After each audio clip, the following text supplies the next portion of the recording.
115. That is a good number. What's up, Vin? I'm doing good. How you doing? Happy opening NBA New York Knicks night. There's nothing like opening night in the NBA, especially when you got two potential Eastern. This could be a matchup in the Eastern Conference Finals. It could be. Very well. I know we're hoping for it. And then Minnesota plays the Lakers later tonight, and those are your initial opening games. Yeah, it's back. And then Friday becomes game one of the World Series. And we have football in high gear and all that stuff. But let me start with some of our stuff. KKFI, Kansas City. Hello out there. What's up, Casey? Podcast.com. Check out the website. And then joining us tonight, sometime, I think in the 8:30 hour. He might be a little earlier, he said, but he's going to come on and talk New York Jets football. It's Antwan Staley, the New York Jets beat writer and columnist for the New York Daily News. And I think it's his third season there already, if I'm correct. Right? Yeah. Good friend, known for, I think it's 15 years now, Mike. I know him. It's a long time. Yeah, good guy. He'll come on. We'll have a lot of good Jet talk a little later in the show. Let's see. I mean, look, Mike. I know you're not watching. I'm gonna just take a quick peek here. Let's see. I'm not gonna tell you. Don't even tell me. You don't even want to know.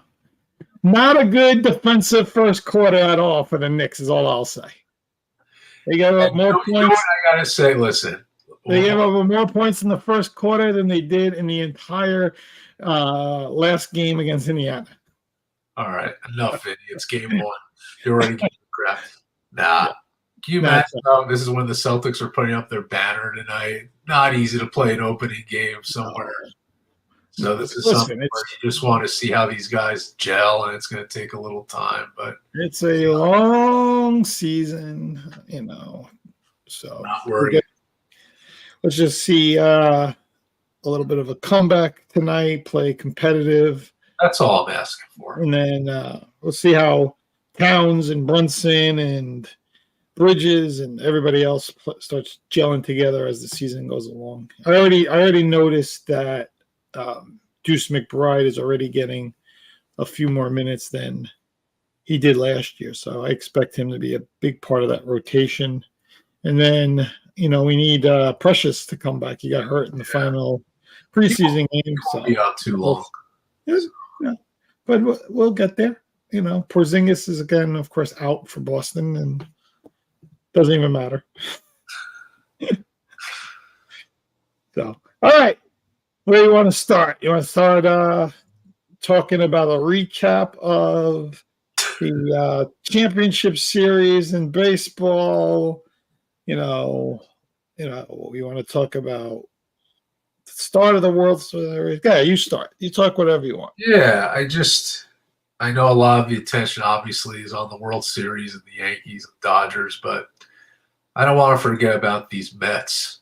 And I mean, they had a heck of a season, and they should hold their hats up. They should hold their heads up high. I mean, this was a team, we talked about this last week a little bit.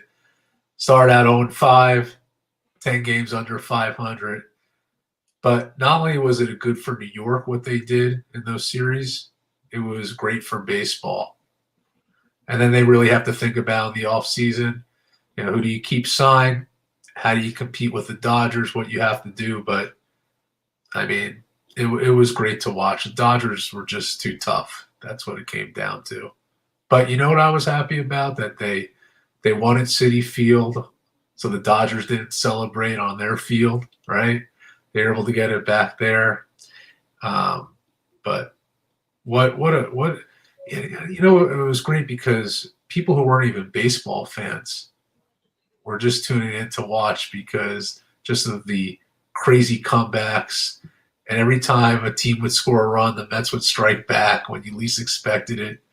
And you mark my words, Vinny, they are going to turn this into a 30 for 30.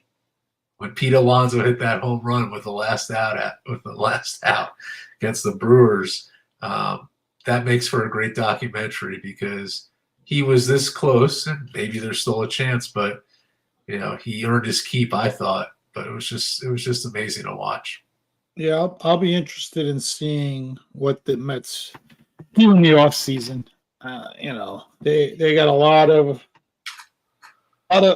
of question marks, a lot of holes to fill in. They don't necessarily have a single starting pitcher really signed. They don't have a real ace, so they got work to do in that area. They'll figure it all out.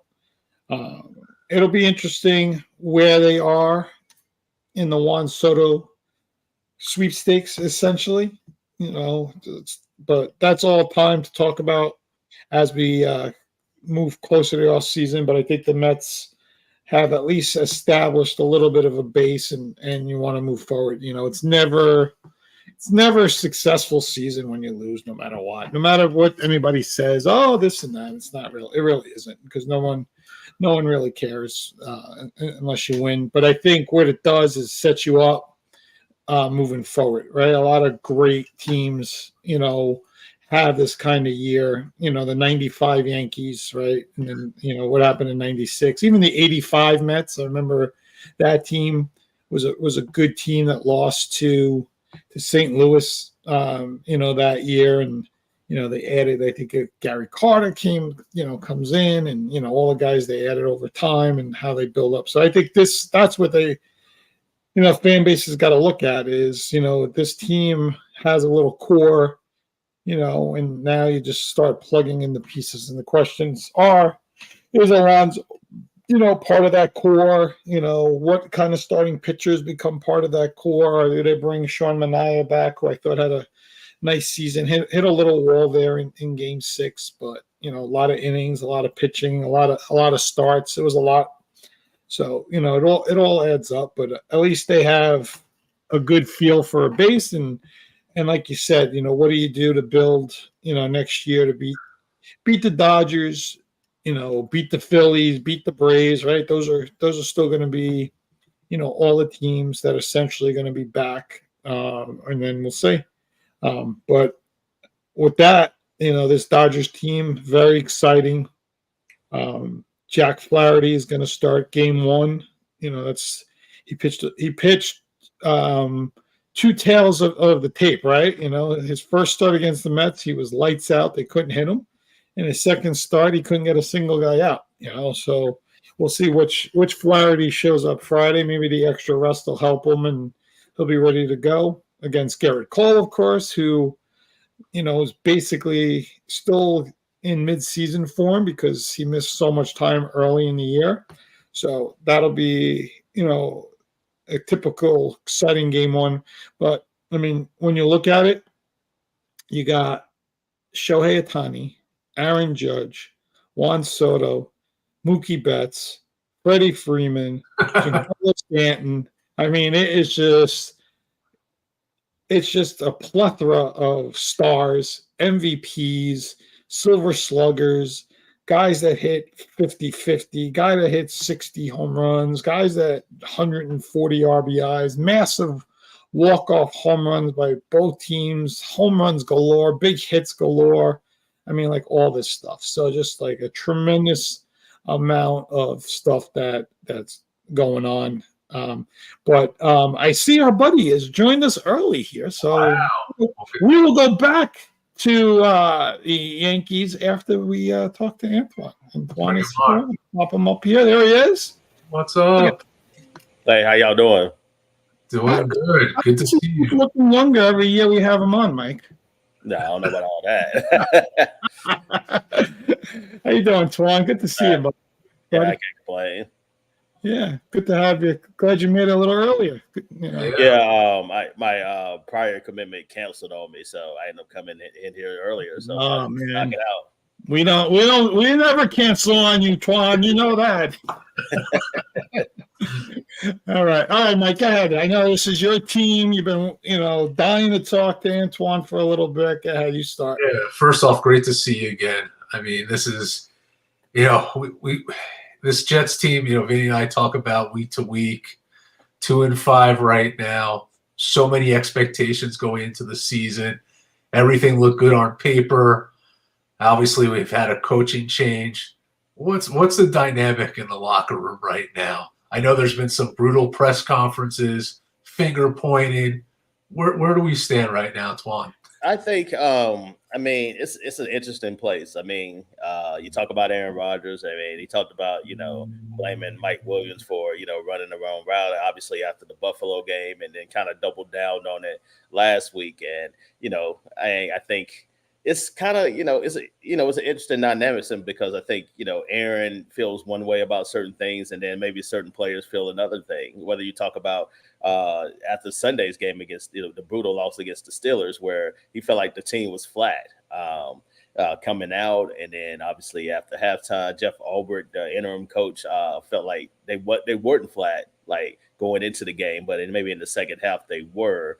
I know Aaron spoke on Pat McAfee today and took some responsibility maybe for the team being flat, but it just seems like it's a mixed bag right now. And I know Quincy Williams also was asked about the team being flat, and he didn't think it was at all. He just said maybe that's that particular person. He didn't mention Aaron, but that particular person felt that certain way. So yeah, obviously I think a lot of people are frustrated with the 2-5 start. I don't know if it's going to get any much better, although I do think they'll win this week, because I think the Patriots are not necessarily a great team. Neither are the Jets, but I think the Jets just have more talent, and they should be able to win that game. But if they don't, if they somehow lose this game, I didn't pick them to make the playoffs anyway. But if they lose against the Patriots, then we're having another conversation where I think people are starting to talk about the NFL draft and what this team is going to look like next year. Mm. Do you thinking about that real quick? A brutal loss this weekend. Do you see them making trades to dump players? I mean, what do you think that they would end up ultimately doing? I mean, you'd be 2-6 at that point. Yeah, I don't know. I don't know who you would dump. That's I think Mike Williams is probably going to get traded. One way or another anyway, just because he's clearly wasn't happy about Aaron calling him out. I know he spoke about it. He said him and Aaron are cool, but obviously I think that's kind of a PR stunt. But did he freeze? Okay, there we go. Okay, yeah, y'all hear me now? Yeah. Okay, so back to dumping people. I think Mike Williams is going to get traded anyway, just because him and Aaron just seem like they're on a different course, or they're not on the same page there for whatever reason. Obviously, I think Mike felt bad about being called out too, so I think that might be a reason why he gets traded eventually. But I don't see them dumping a whole lot of people, but simply because they got a lot of veterans on this team, and I don't know how many people want to exactly take that. Tyron Smith isn't necessarily playing very well. You're not going to trade Quentin Williams. You're not going to trade Sauce Gardner or Garrett, I don't think, although it was a report over the weekend where a lot of teams have inquired about Garrett Wilson, but I don't see that happening. So I don't know if you'll see a whole lot of big changes, whether they lose to the Patriots or not by the deadline. So I think that this team is just going to be what it is, and they're going to go either they're going to get better over time, or they're going to go down in flames. That's pretty much how it goes. I think it's going to go down. The way I see, I wonder if you agree with this. I feel like the Jets are a big puzzle right now, a lot of big names. They're just not putting the pieces together. I felt with Garrett Wilson even, and that chemistry with Aaron Rodgers is not there yet. And at the beginning of the season, Breece Hall, he wasn't even utilized. Now he's been utilized the last couple of games, right? It's just that I feel that the leadership that we need is not there right now. And it's definitely reflecting on the field. So listen, it's early enough in the season, Twan, and we know that our schedule is more favorable, but it starts with the Patriots. We got to win these games. The thing is, aside from the San Francisco game, I thought all these games were winnable. Every single one. I felt that we had a chance in every one of those games, aside from the first game in San Francisco. and that's been the trouble. I just feel like there's not a connection going on right now, and I don't know what. Like you said, I don't think there's any kind of middle. I think it's either one way or the other, and hopefully we'll swing to the positive side because a lot of this news is just drama the Jets really don't need right now. Hopefully things will I don't think they're as good as what people think they are. And I said that before the season started. I mean, you got a lot of good names, but a lot of them are older. Tyron Smith is older. You got Aaron Rodgers is Aaron Rodgers is not the player that he once was. I think that's clearly evident. I mean, that doesn't necessarily mean that they can't find a way to make the playoffs, but he's not the same player that he once was. I mean, how could he be? I mean, he's 40 years old, almost 41, coming off an Achilles injury. So anybody to expect him to just go out and be Tom Brady when he was that age, especially when Brady didn't suffer that injury at that particular age, I think it's just very short-sighted. So I mean, I think for them to make the playoffs, I think they're going to have to win 10 games, which ultimately they're going to have to win 8 out of 10. And I don't see that happening at all. I don't see any scenario where that's going to go down. So, but, that doesn't necessarily mean this team isn't going to try because, again, if they don't make the playoffs, then it's going to be wholesale changes. Obviously, it's already a new coach, which I thought they never should have fired Saul to begin with because now you got another problem that you didn't even ask for. And then, you're going to have a new coach. You're probably going to have a new general manager because Joe Douglas in the last year of his deal. And then you get a new coach and general manager. You're probably going to get a new quarterback because I don't see Aaron Rodgers sticking around for a retooling at the age that he is. Yeah, it becomes a complete rebuild if they don't make the playoffs, right? I mean, that's essentially what it is. And I was on the same path that you were. That how do they get to 10 wins? They have to go 8-2. And I don't know where they get, 8 wins when I look at their full schedule, but I mean, it's a favorable schedule, right? But it would also require the Jets winning games that they're supposed to win, and they haven't shown their ability to do that thus far. I mean, I think the Denver loss really hurt. I think they needed to beat Pittsburgh. Not only did they lose, they got the doors completely blown off of them in the second half. So yeah, I mean, I think they'll beat the Patriots, but again, I'm not 100% sure on that either. Yeah. Have you run into seeing Hassan Reddick practice at all yet? Not yet. We hadn't been in the facility since before the Steeler game, so we'll be back in there tomorrow. So I still will see Reddick. Yeah, so I'm guessing, they're hoping that he'll take at least third down snaps, his first week. I guess that's at least the initial game plan. I mean, I don't know. You can go. I think they want to see just how I wouldn't be surprised if he didn't play this week, to be honest with you. I mean, he just came into the facility. He has not been in the facility since April. So it's hard to imagine. I mean, he could go right in the starting, but do you want somebody to have a short, a soft tissue injury or something like that to occur? So I think they need to be able to take their time. But the problem is the Jets really don't have a lot of time. I know Mike said it's early in the season, but it's really not. We're basically almost at the halfway point now. Yeah. So now if you want to get the ball rolling, this is the time to do it. Yeah. What did you think of the Devontae Adams move? I mean, we all knew it was probably coming at some point. I mean, he wasn't happy with the Raiders, hadn't been necessarily for a little while there. The Jets really wanted him. Aaron Rodgers really recruited him there. So I'm not necessarily surprised, but I don't think he solves a lot of their problems. I think he solves some of their issues. But again, you already had a, dynamic wide receiver in Garrett Wilson. And now, it's just somebody else to try to get the ball to. I mean, he had 3 catches against the Steelers, all of them in the first half, and really didn't do much of anything. And I don't want to say Devontae is past his prime. I still think he's a quality wide receiver, as you saw it with the Raiders. But, I mean, he's almost 32 years old, too. So, they still have some offensive issues. They scored 15 points against the Steelers. I mean, the week before that, even though Adams wasn't there, I mean, they scored 20 points against the Bills. It wasn't for that Hail Mary. I think they probably would have been blown out the building on that game too.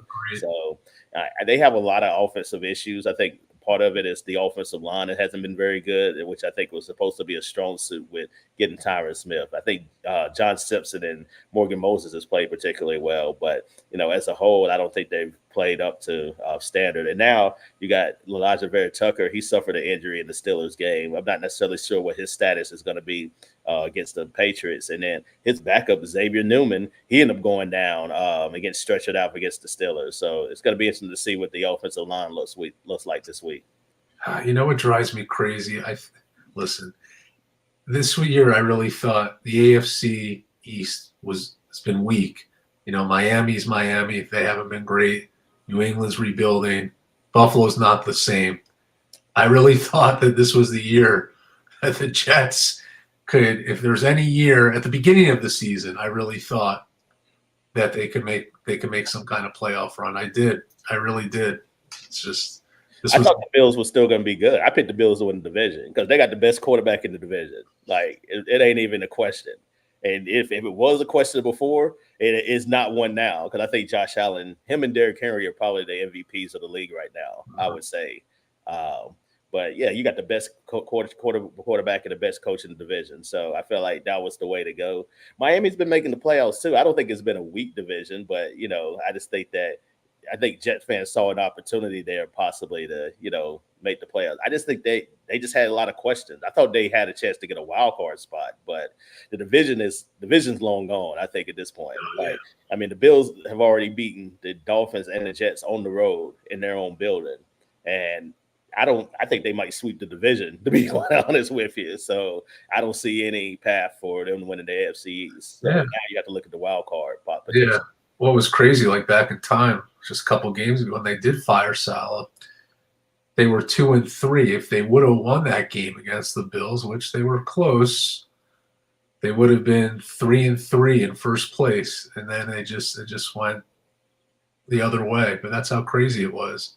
I thought Saleh, like him as a person, very great defensive mind. I thought him being let go was premature. I really did. I really, truly did. I thought if you were going to do it, you should have did it last year after they finished 7-10. Like to your point about, you know, them possibly beating Buffalo. I mean, if you want to play that game too, like how many games have the Jets really looked good in? I mean, I didn't think they looked good against the Titans either. I thought they could have lost that too. So we could be talking about, you know, them being 1-6 at the moment. Mm-hmm. Like they look good against the Patriots, and that's really about it. I mean, the Vikings game, they played better in the second half there. They got close. Yeah, I'm not saying they looked great, but they were in the games. They weren't like they were in. And you're right. I do agree with you with the Hail Mary. If it weren't for that, that would be a different story. That helped them in the game. But that's what I'm saying. Like, I don't think, like, realistically, they've not looked good throughout the entire season. And then we have to judge them for the way that they look. Like, which is, I think they played, you know, 2 good games, and then all of the other ones have been kind of up and down. Yeah, I think they said the last 4 games they've scored 16 points in the second half. I think that's the stat I heard, and I think that's the big problem. There's no real adjustments, you know, being made going into the second half, or the adjustments the other way is what's happening. Is there a census, or I don't even want to say that word, but or maybe more of a reason why Woody Johnson decided to make this move with Robert Saleh? You know, like what's the real reason behind it? Because it goes back. Well, I think it's a couple of things. I think one, he felt like the team wasn't playing up to expectation. I do agree with that. I mean, especially when you spend the amount of money that he did to get the free agents, and you know, obviously when they traded for Aaron in 23, they went all in. At that point, they decided, okay, we're going to try to win a championship. Obviously, that's probably not going to happen at this point. But for him, I think this is his last ditch effort to try to save this team, because he knows, like, if they don't make the playoffs, you know what's coming. Like this team is going to be completely, I won't say completely stripped, because I feel like they have foundational pieces in Sauce and Garrett and Brees that, will stay, although Brees will next year be the last year of his rookie deal. So that'll be interesting. But, I think the foundational pieces that they have will stay, but I think everything around that will change. And that's including Aaron too. I think Aaron's probably gone. I think Devontae's probably gone too in that instance as well, because they have to restructure his contract after the season anyway, and they're not going to pay him $36 million. So he's probably going to go somewhere else. You're going to see a lot of the veterans around those younger players leave. So I think that's why Woody decided to make the move there, because he didn't want to have to rebuild for the millionth time that he's done so since he's been the Jets owner since 2000. Let's just say they go on this miracle run and they win 9 of the next 10 games. Let's just, hypothetical. But they go into the playoffs and get wiped out by Baltimore or Houston or the Chiefs. Do you think they keep the core because they went on this run but lost to a better team, maybe like in Kansas City or in Baltimore? Or do you still think, it's at the point now, even with like that kind of run, and they didn't make it to like the AFC Championship, that they're still going to have to strip it down? I don't think that's going to happen, but I'll play the game for a little bit. I don't necessarily like hypotheticals, but yeah, in this instance, I will play since I enjoy you guys. I think in this case, yeah, because I think Jeff Albert would probably become the permanent coach in that instance, and then they would say, okay, let's try it again. We were able to get the momentum going late in the season. So in that instance, yeah, but. If it does not happen, then of course you're looking for a new coach, and then you're pretty much starting from scratch there. But I think in that instance,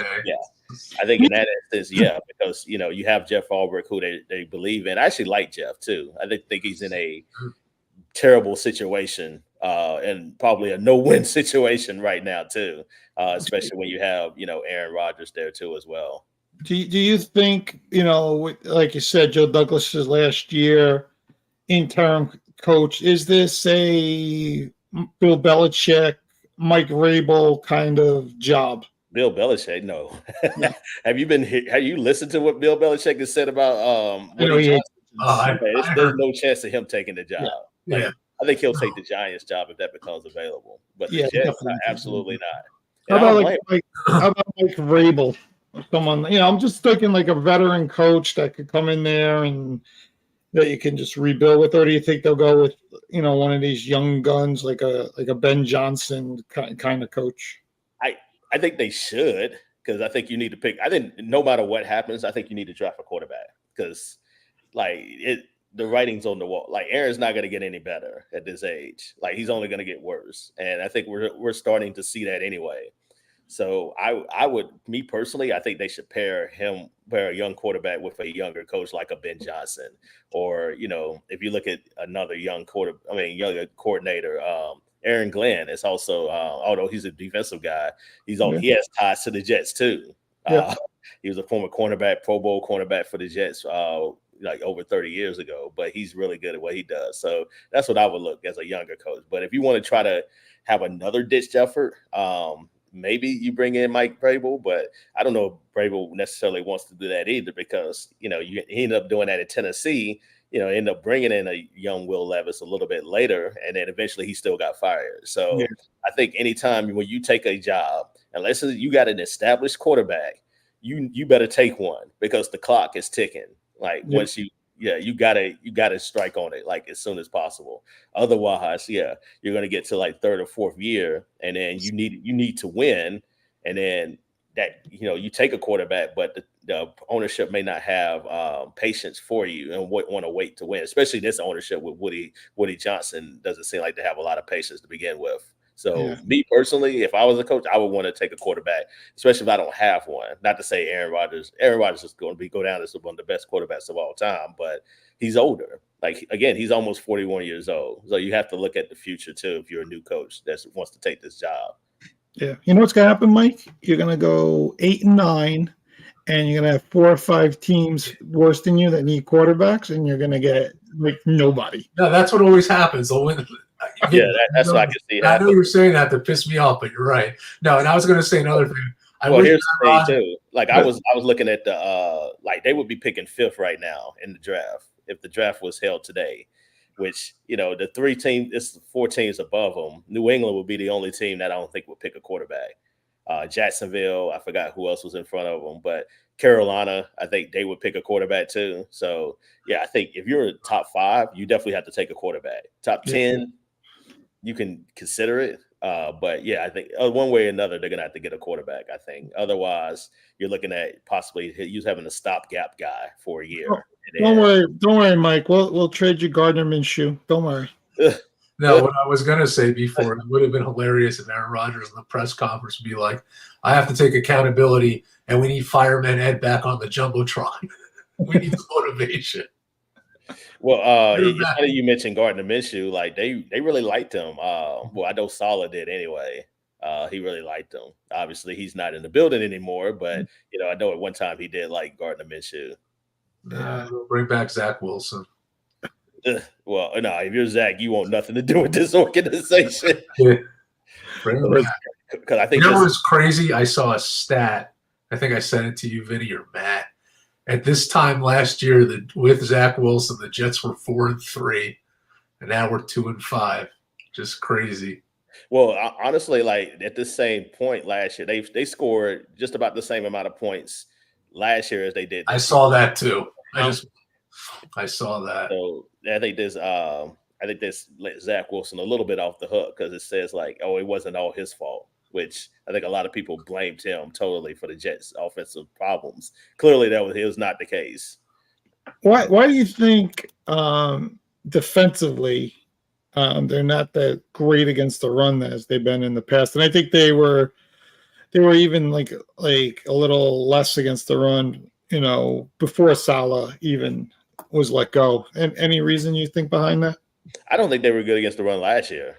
Like they weren't good last year either. It just happened to be that I think some people just kind of overlooked that. But yeah, I don't think they've been good against the run for a while now. And I think part of that is they had Al Woods there last year. He ended up tearing his Achilles, like out for the season. And then you don't have that big body guy next to Quentin to be able to help stop the run. So I think that's part of it. I think if you look at it this year, the defensive line isn't nearly as good. I mean, they let John Frankenmeyer, they traded him, which I think he was a guy that could play on the inside and outside. They also, Quentin Jefferson was another guy I think they necessarily get it talked about a lot. He ended up having 6 sacks last year. He could play defensive end and tackle. He's in Cleveland right now.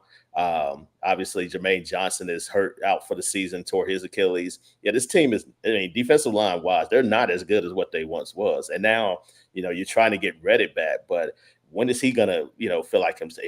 He may not feel like himself the entire year. Like, because again, like he has not been in the building. He has not been doing any kind of football activities at all. I mean, I know he's been working out like, remotely in the lower South Jersey, but I don't know what kind of shape he is. And again, like it might take him weeks before, we start to see that translation, but the Jets don't have like weeks to wait. Like they need to start trying to win now, because otherwise then, it's going to be a lost season, which is looking like that could be happening sooner rather than later.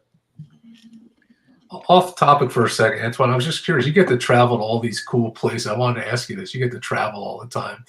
Do you have your top city that you enjoy visiting in the NFL?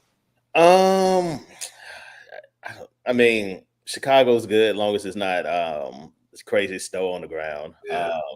I love Seattle. I really like Seattle. Seattle is really nice there. Phoenix, Arizona. We're actually going there in a few weeks when the Jets play the Cardinals. I actually love Arizona, especially when it's not 110 degrees out there. Obviously, South Florida means a lot to me. I don't know if I have necessarily one particular city, but I have like, top 5. And those cities will probably be included in it. Nashville is also pretty cool because we end up going there week too. Yeah. I like Pittsburgh as well. Pittsburgh is a very underrated city in general. All right. Are you looking to do bigger and better things with the Daily News outside of the Jets after this season? I don't. Probably not. Probably not. But you never know. I mean, we'll see. But maybe some hockey again. Down the line, I end up doing hockey. and when the Rangers make the playoffs. But we'll see. All right. All right. Any Yankee Dodger prediction there? Yeah, I won't be watching. Like that's exactly what I hope the Dodgers win, but it is what it is. Like where my leads just lie. I do. So yeah, I really don't. I would have been more excited to see the Mets and the Yankees, but the Mets just kind of ran out of steam there. But they have nothing to be ashamed about. They had a really good year. I don't think anybody anticipated them getting all the way to the NLCS. I certainly didn't when I went to go see them in May, and then they were one of the worst teams in baseball. And all of a sudden, I think they just done Mendoza. I think he's just done a tremendous job there. I think he definitely should be up for manager of the year for sure. Yeah, I hope he wins it. I think he deserves it. I know Dave Roberts has done a good job with the Dodgers, but he's also got $1 billion in players. They were expected to win that division. They're expected to be good. Yeah. Nobody expected the Mets to be in that position. No, they said it was a rebuilding year. They thought they didn't have a single ace kind of starter on the team, right? A bunch of number 2s and number 3s, and really put themselves in good shape. Like me and Mike were saying before you came on, I think they're set up to take that next step now. Like you get your little core, and now next year, you hope to take that next step up, similar to how the 85 Mets were, and then what they did in 86 and the 95 Yankees and what they did in 96, that similar kind of concept. And Lindor, I think, he was tremendous. Like he was just, especially in the second half. So you got to give him credit too. I think he should. I don't know if I doubt he'll win the MVP, but he definitely gets some consideration for sure. Yeah, like any other year, I've said it. Lindor would be MVP and Bobby Witt would be MVP, but they went against these two historical monsters on both sides of the AL and NL. So it's just tough for them to pull it off. Yeah.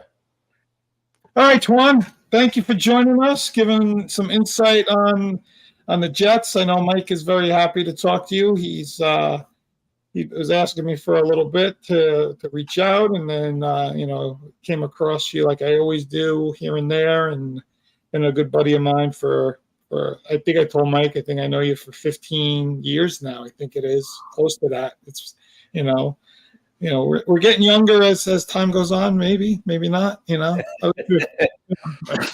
Well, maybe not, but maybe I'm looking younger. So we're feeling good. We're doing the right things out there. That's what we're doing. And Antwan, if the Jets go 9-1, we'll call you back on the show. Yeah. I wouldn't hold my breath on that, but yeah, I'll definitely. I'll come back. We'll get you back for playoff time. Unless they trade Aaron Rodgers in 2 weeks, then we'll have to have you back on. Whether they go 1-9, 9-1, 5-5, I'll definitely come on whenever you ask me. Yeah, it's always good to see you. We appreciate you. Hopefully, we get to spend that day in Hoboken or the city sooner or later.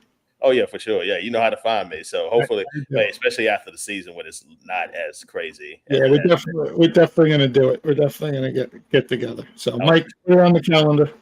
All right, thanks, man. All right, y'all take it easy. All right, see you soon. See y'all. Bye. It's a great guy there, Antwan Staley, New York Daily News, Jets beat reporter. He does a great job. Check him out. His Twitter is great. He's very engaging. He talks to his audience. He's just genuinely a good guy, So, and Mike, make sure we definitely meet up with him after the football season. Okay. All right. You have to remember, because me, I forget everything. Don't put yourself down. I forgot that we had the show today. Oh yeah, sure. Come up with something else. Okay. What's crazy? You were talking about that 95 Yankees team. Yeah. And I always think in my mind that was the year they lost against the Mariners. Yep. That also was Don Mattingly's final season. Yep. When he came on the team, it was the year after the World Series of '81 when they played the Dodgers. That's the last time that the Yankees played the Dodgers. Yep. He came in '82, and we talked about his prime years are probably like 84 to 89. Yeah. And then after that, back problems, but kept it together. But in '95, I remember in that series, he just lit up, and it was retro Mattingly. It was great to watch. And we have to give credit where credit's due to the great Buck Showalter. He took over that team in 1992, and they were terrible. I mean, they were just in a really bad place. And for those 3 years before Torrey, he really built up those Yankees. So, testament to him. Great manager. Let me tell you, Buck has been in a bunch of different situations. And after he leaves, those teams take off, including this Mets team, right? It's just something to say about how he develops these teams. He did it with the Yankees. He did it with the Diamondbacks. He did it with the Rangers. He did it with this Orioles team now you see, this Mets team.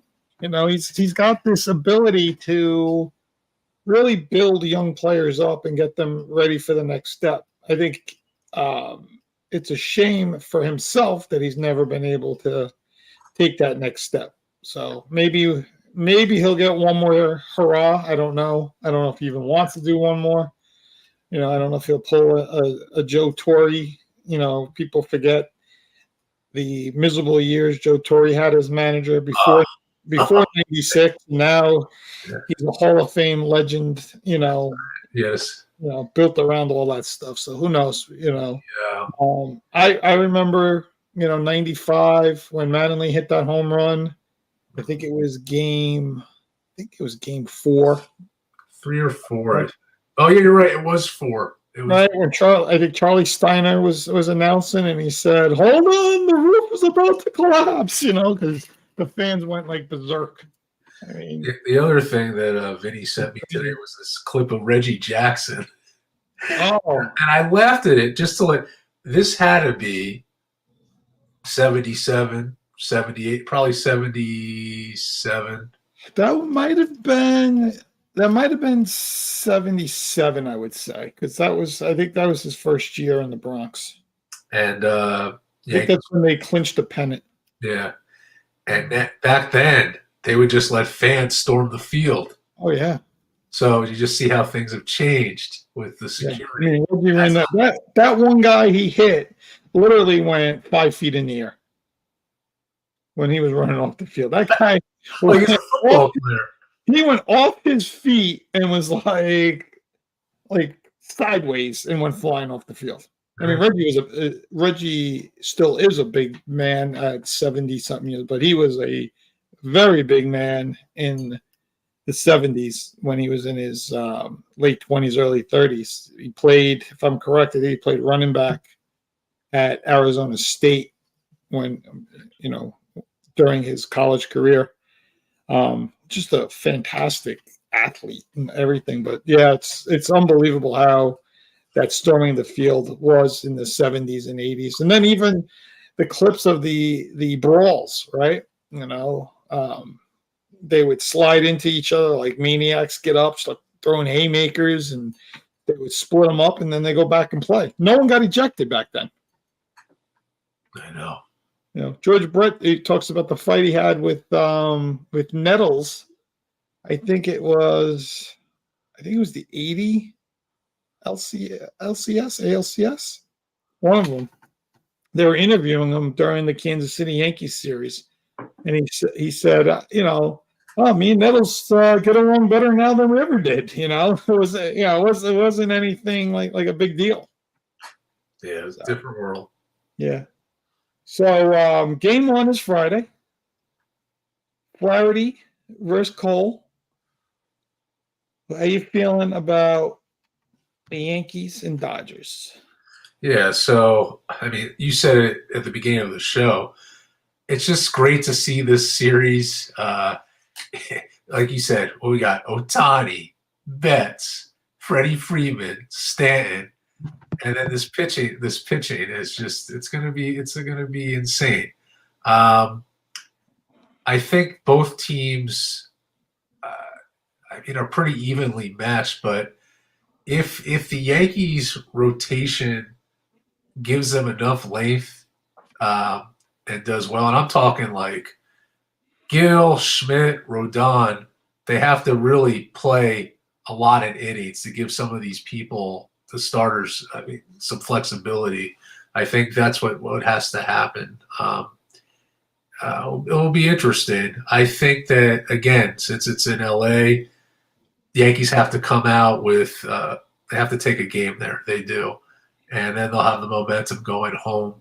But, you got all these superstars going against each other. And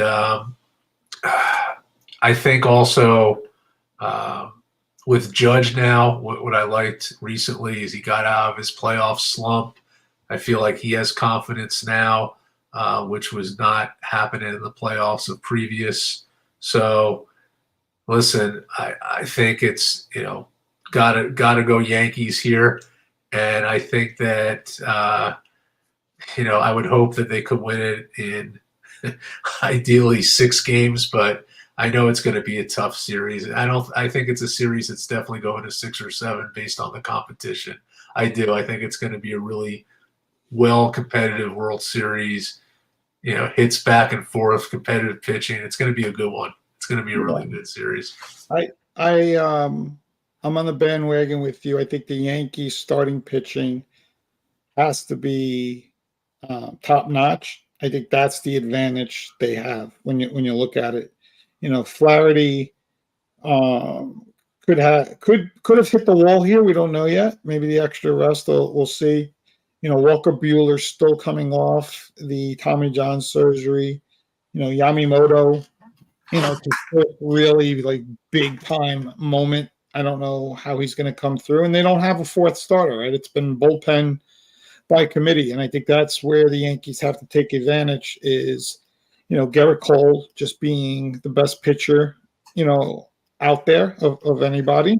Hopefully Rodon could, continue to progress and get better, and just get another good game out of Schmidt or Heel, like you said, But ultimately, I think if Gerrit Cole gives us 2 A starts, let's just say game 1 and game 5, I think we just fill in the blanks the other 5 games, right? You guys got to win 2 out of the next the other 5. That's really what it comes down to. And you try to win, maybe that bullpen game start. Let's just say that's game 4, and that's it.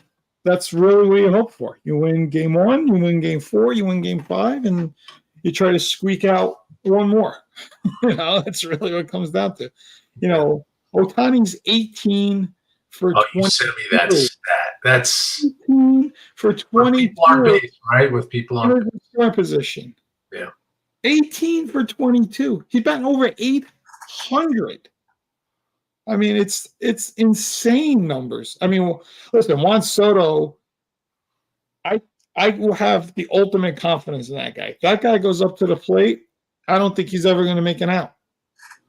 He's been that way since he was 19 years old when he was with Washington beating Verlander and Cole, right? 19, 20 years old when they won a World Series. He's had that kind of ability and confidence since he's come into the league. So I have utmost confidence in him.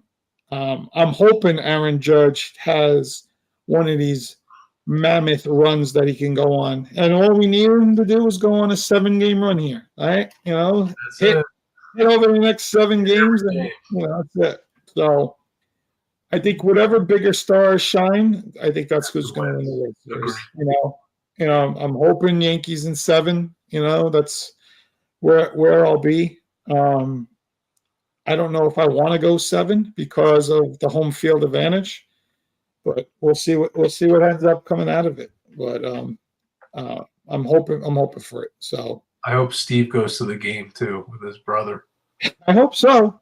The last time I saw those tickets were $1,300. That's what I saw today. For even no matter I don't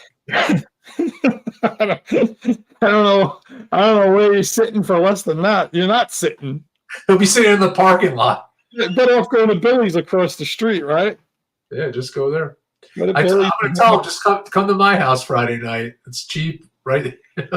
Listen, there'll be so many places to go to in New York City for a game 4, Game 5, Legends. with hundreds of Yankee fans, if not thousands, depending on the place you go. Yeah. You can have just as good of a time. You don't have to be spending $10,000 to go to a Yankee game. Yeah, you know what it is? It's been 15 years, Mike. You know, that's the thing, right? It's a new generation of fans. It's very similar to '96, right? Like for me, who was very young in the '70s and early '80s. In '81, right? They lost, and then it took 15 years to get back to '96, and you know, I was in my 20s, and it was a whole different thing. And now here we are. You know, '09 they actually won, but a lot of, you know, if you were 10 or 11, it doesn't stick into you like when now you're 25, 26, and there's your opportunity. And I could see why it's such a big ticket, why it's such an important ticket for people. 41 World Series appearances. Yeah. That's incredible. 14th time they said the Dodgers are playing the Yankees. I think this is the 14th time. The first time is in, I want to say they said 47, but I might be wrong. But let's say 47. Let's just say 47, and we know the last time was 81. So 13 times over like a 30-something year time. I mean, really, Yankees Dodgers is what Major League Baseball really wants. The two biggest stars in baseball. And markets. That's it. The two biggest markets, the two biggest stars. It's really what it comes down to. You have a 50-50 guy, the guy that hits 62 home runs and 58 home runs. You know, I mean, it's ultimately the two biggest stars in the game, two biggest markets. I think Major League Baseball is going to be very happy when they see the ratings and the attendance and everything that goes along with it. And I think the secondary markets are going to be happy.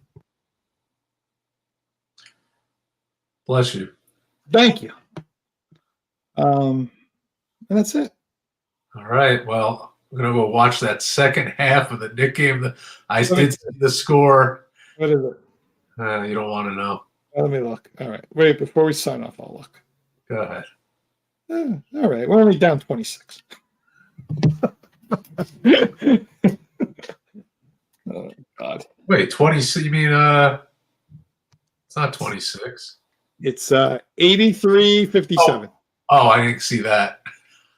My phone. They must have got off to a good start in the second. My phone didn't. Oh God.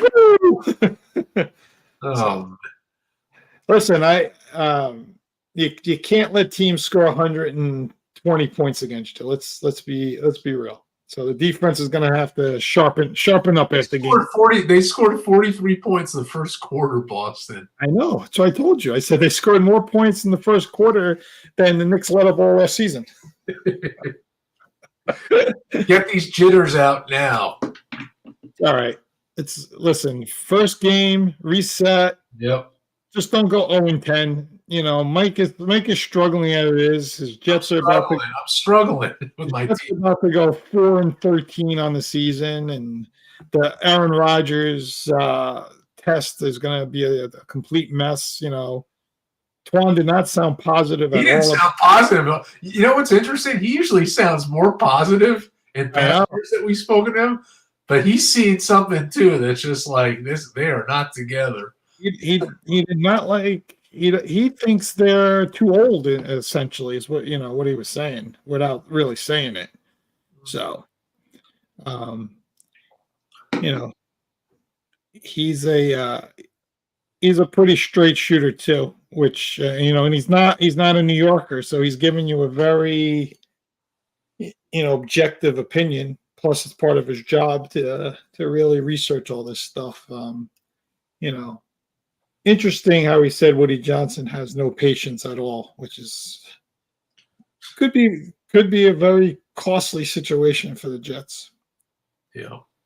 You don't want the Raiders picking in front of you because the Raiders need a quarterback. You don't want the Panthers picking in front of you because they need a quarterback. I don't know who else is out there. I don't know. You don't want any of those teams getting in front of you, especially if you're going to be bad. Let's see what happens against the Patriots on Sunday. They better win. I mean, that's Even though Drake Mays look good for the Patriots, so you got to be careful there. But I think they're in a big rebuild, so we'll see. all right, my friend. All right, till game 1 of the World Series Friday. Maybe we'll do a show before then, or then, if not, next week or some of this time. Yeah, we're trying to get at least one show in a week, sometimes two. You know, if you check in our socials out, you know, you see that, you know, our picks are out there. What do we go, 3-1 this weekend? We did very well last week. We did 3-1. 3-1, so 16-12. The only thing that didn't hit was that over bet, but it actually was close. If that would have hit 4-4. Yeah, that's, you know, because O'Connell Those over-unders are tough. Adrian, if O'Connell didn't break his thumb, we would have gotten it. We would have gotten it. They would have scored more. Would have been a higher game. That's all right. It's all good. I was just happy the Bills won by 24 after they were down 10-0 and I laying 9.5. I'm like, oh my God, here we go. Yeah. Another week, another disastrous week, and then boom, boom, boom, boom. Yeah, they just. And that Amari Cooper trade's going to really help them. It's going to help them a lot, for sure. All right, let's before we do another hour show, let's sign off. See ya. See you soon. Good luck.